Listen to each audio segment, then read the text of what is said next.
nous sommes de retour sur Direct Investisseur en compagnie de Marc Daguerre, fondateur de Daguerre Trading. Bonjour Marc. Bonjour Antoine. Bonjour Marc. Alors on va parler des indices ensemble. On a tout d'abord, avant de commencer par les indices américains, parce que c'est vrai qu'on a une belle performance des indices américains, le CAC là, qui baisse ce matin. On vous avait tout à l'heure à 9 h, vous disiez que ça allait être un petit peu, sûrement avoir un début en baisse et puis après peut-être un retour de la hausse.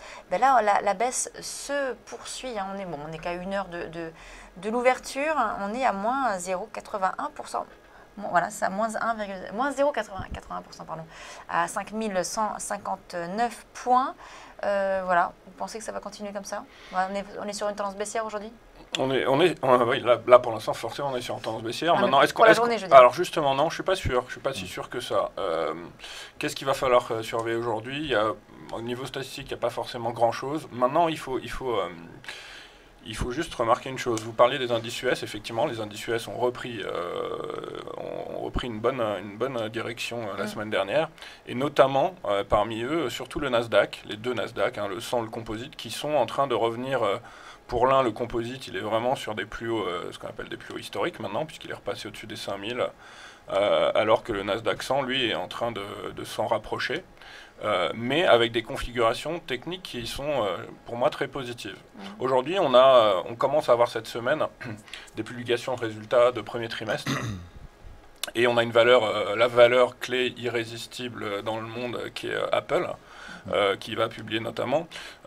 Donc Apple fait effectivement pour l'instant toujours partie du Nasdaq et pèse dans le Nasdaq. Donc tout ça pourrait éventuellement redonner par la suite un petit coup de peps au CAC, en mettant toujours en bémol ce qui peut se passer avec l'Eurogroupe, la Grèce, etc. Ça, c'est la tension permanente de toute façon depuis plusieurs semaines. Alors, c'est vrai qu'Apple, d'ailleurs, est rentré il n'y a pas longtemps dans le Dow Jones, donc elle est dans les deux indices. C'est pour ça que je disais ça. Et c'est vrai que Nasdaq, donc la semaine dernière, a fait un plus haut depuis 15 ans à 5100 points. Et le CAC 40 ce matin, donc pour corroborer ce que vous dites, est en train de remonter, puisqu'on a fait un point bas à 5135, on vient de reprendre 25 points dans la foulée, donc on a déjà de la volatilité, ce qui confirme la semaine dernière également niveau de volatilité assez élevé. Et donc ce matin, on reprend 25 points sur les plus bas, donc on pourrait pourquoi pas revenir à l'équilibre. On l'a déjà fait la semaine dernière. Sans doute que des gens, les intradéistes là se disent qu'on est dans un petit canal de consolidation, et quand on arrive, comme l'a dit Julien ce matin, sur la borne à faire du canal, certains peut-être en profitent pour rentrer à nouveau et racheter un peu plus bas et font remonter le CAC sans que ce soit pour l'instant. Donc toujours cette espèce de canal à surveiller, et en attente d'une nouvelle sans doute qui pourrait permettre de passer à l'accélération dans un sens ou dans l'autre.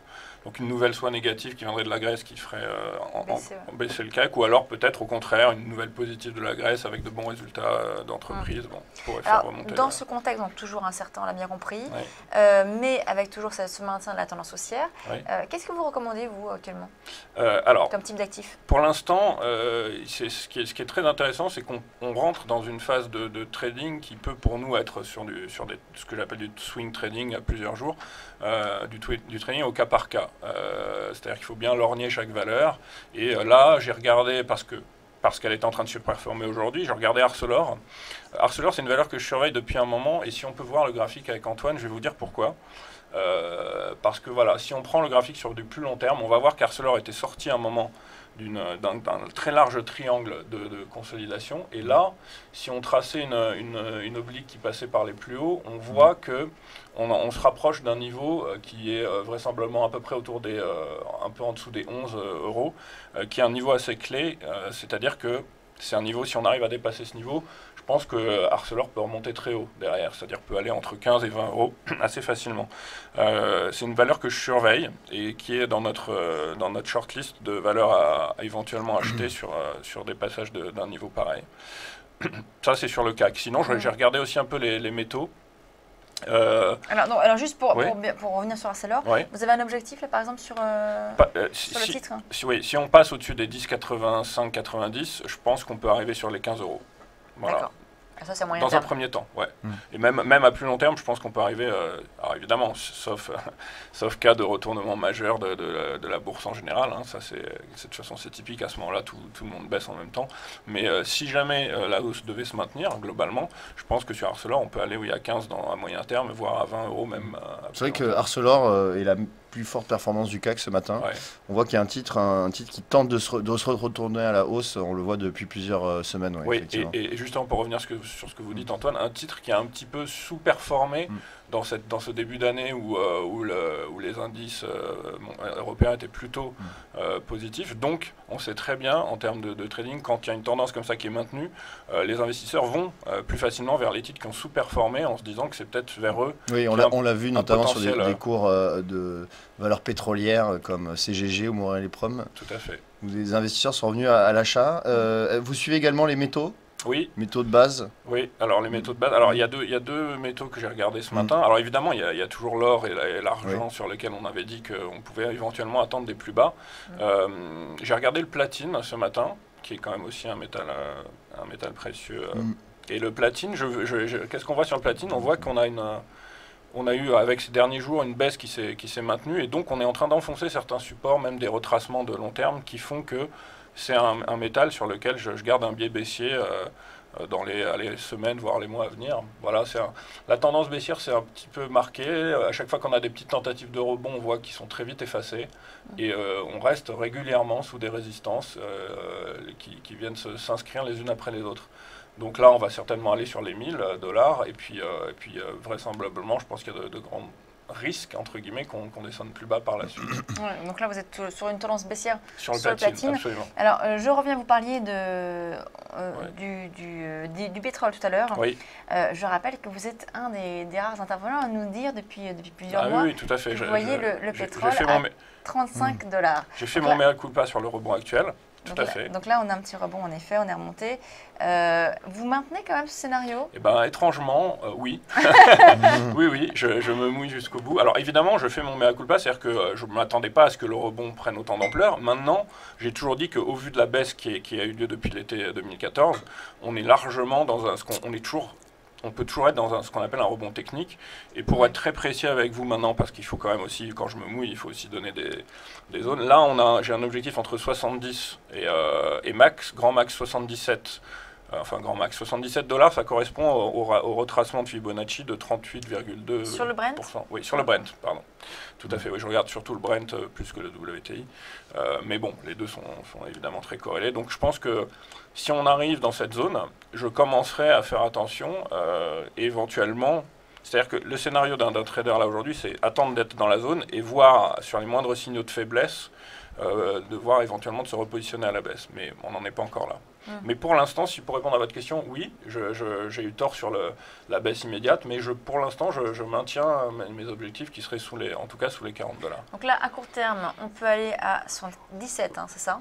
Entre 70, moi mon objectif premier c'est 70, c'est-à-dire qu'en gros autour des 70 je rentrerai à la baisse avec un stop vers les 77 plutôt. C'est plutôt comme ça que je la jouerai. Et ensuite, une fois qu'on est aux 70, on pourrait revenir donc vers les 35. Oui, absolument. Alors, la zone des 35, c'était sur le WTI. Hein, c'était sur le WTI. Brent, il me semble, non? En tout cas, elles sont pas très. Oui, c'est-à-dire qu'il y a à peu près $8 d'écart entre les deux. Ouais, une quarantaine sur le Brent et 35 sur le WTI. Mais en tout cas, on verra où est-ce qu'on en sera d'ici là. Tout à fait. Un dernier mot sur l'or. C'est vrai que vous nous en avez parlé récemment, plusieurs reprises. Là, on est à 1182 l'once en légère hausse. Est-ce que ça va poursuivre sa remontée? Oui, toujours ce que je disais sur l'or. Pour l'instant, en court terme, on a une sorte de figure de tête-épaule qui devrait mener l'or un peu plus bas dans un premier temps. Et je reste pour l'instant négatif sur l'or et l'argent. Bon, encore une fois, ça reste la contre-tendance des indices. Hein. Si jamais les indices devaient vraiment corriger, peut-être qu'on viendrait se réfugier sur l'or.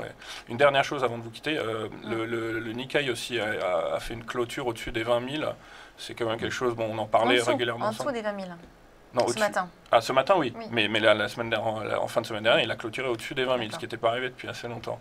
Et du coup, ces 20 000 points sont plus aujourd'hui une résistance qui n'a pas été franchie, en fait, c'est ce que je voulais dire. Donc, je pense, je maintiens toujours un biais assez fortement bullish haussier sur l'indice japonais. Voilà. Dernier mot sur le DAX, c'est vrai ce matin, je recevais deux intervenantes, Valérie Castaldi et également Véronique Riche-Flores, qui toutes les deux m'ont dit attention au DAX. C'est lui qui va nous donner finalement le signal, savoir si on aura une consolidation ou voire même une correction sur l'indice européen.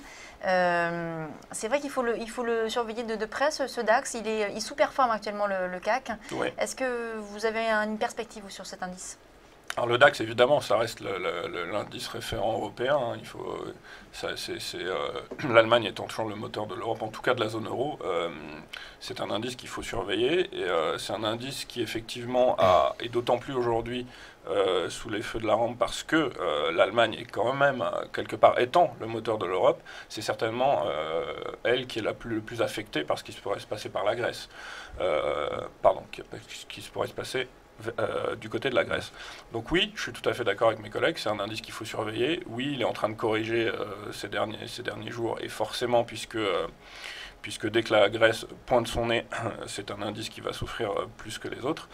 Maintenant, j'ai rien qui me fait croire qu'on est sur une zone de retournement sur cet indice. Mais une correction de quelques jours peut avoir lieu. Absolument. Merci Marc Daguerre, fondateur de Daguerre Trading.